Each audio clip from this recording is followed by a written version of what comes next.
আমি আপনাকে জবাবটা আমি দিতে পারতেছি না। আপনার যদি আপনি যদি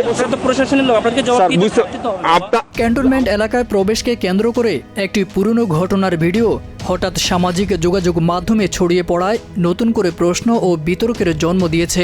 যদিও ঘটনাটি প্রায় 1 মাস আগেই সমাধান হয়েছিল, তবু ওই ভিডিও প্রকাশের সময় প্রেক্ষাপট ও উদ্দেশ্য নিয়ে নানা জল্পনা তৈরি হয়েছে। বাংলাদেশের জামায়াতে ইসলামীর ঢাকা 17 আসনের সংসদ সদস্য প্রার্থী ডাক্তার এস.এম. খালিদুজ্জামান সেনাবাহিনীর দায়িত্বরত সদস্যদের সঙ্গে অনাকাঙ্ক্ষিত ঘটনা নিয়ে ইতিমধ্যেই দুঃখ প্রকাশ করেছেন। তার ভেরিফাইড ফেসবুক পেজে দেওয়া এক পোস্টে তিনি বলেন, বিষয়টি ভুল বুঝাবুঝি থেকে সৃষ্টি হয়েছিল, পরবর্তীতে তা সমাধানও হয়েছে।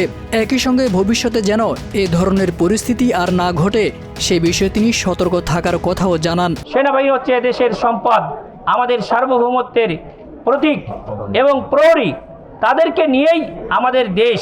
সুতরাং যারা আমার কথা দ্বারা কষ্ট পেয়েছে, আমার দলীয় কর্মীরাও, আমি তখন দুঃখ প্রকাশ করেছি, আবারও আমি দুঃখ প্রকাশ করছি। তবে সমাধান হওয়া ঘটনার ভিডিও হঠাৎ করে প্রকাশ্যে আসায় আলোচনার কেন্দ্রবিন্দুতে উঠে এসেছে ভিন্ন কিছু প্রশ্ন।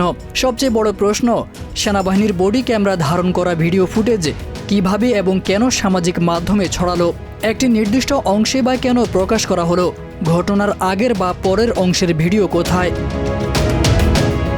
এই প্রশ্নগুলির সঙ্গে যুক্ত হয়েছে আরও গভীর উদ্বেগ। ভিডিওটি যে সময় ছড়িয়েছে তা জাতীয় নির্বাচনের ঠিক 9 দিন আগে, অথচ ঘটনাটি ঘটেছিল প্রায় 1 মাস আগে এবং তখনই এর নিষ্পত্তি হয়।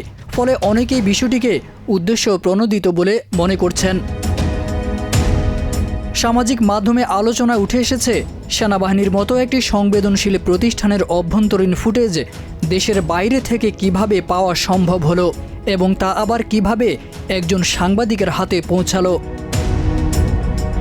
সব মিলিয়ে একটি সমাধান হওয়া ঘটনাকে ঘিরে প্রকাশিত এই ভিডিও এখন ব্যক্তি বা দলগত দায়ের চেয়ে বড় একটি প্রশ্ন সামনে এনেছে।